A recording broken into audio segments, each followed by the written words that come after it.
चाहिए मुझे माथे का टीका, मेरी मांग का सिंदूर सजाए रखना, मैया हमको सुहागन बनाए रखना। मेरी मांग का सिंदूर सजाए रखना, मैया हमको सुहागन बनाए रखना। मेरे पिया की उमरिया बढ़ाए रखना, मैया हमको सुहागन बनाए रखना, मैया हमको सुहागन बनाए रखना।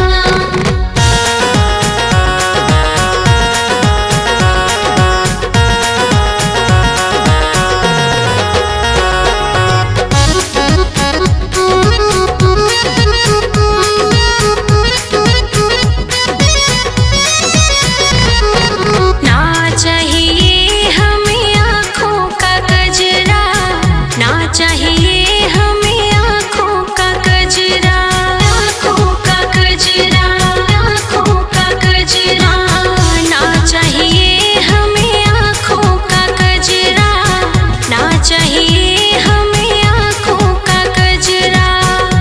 मेरे माथे की बिंदी सजाए रखना, मैया हमको सुहागन बनाए रखना। मेरे माथे की बिंदी सजाए रखना, मैया हमको सुहागन बनाए रखना। मेरे पिया की उमरिया बढ़ाए रखना, मैया हमको सुहागन बनाए रखना, मैया हमको सुहागन बनाए रखना।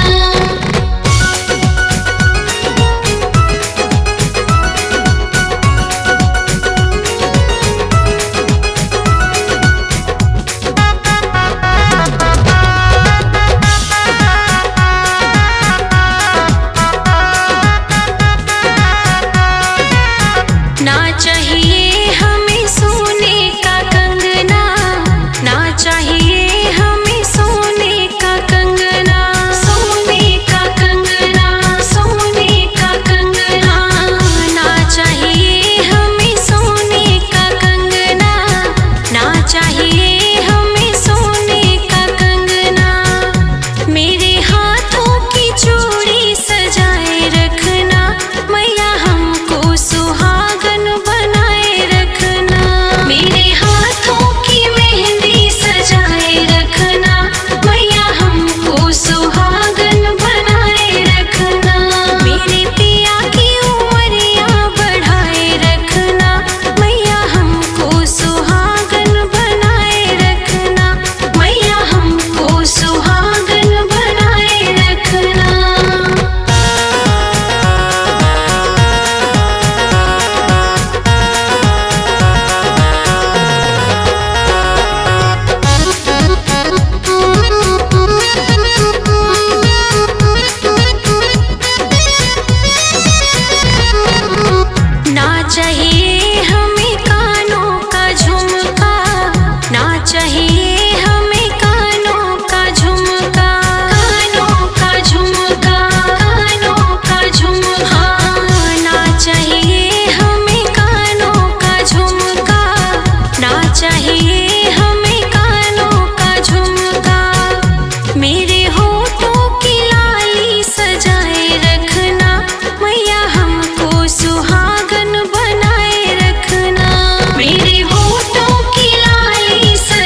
चाहिए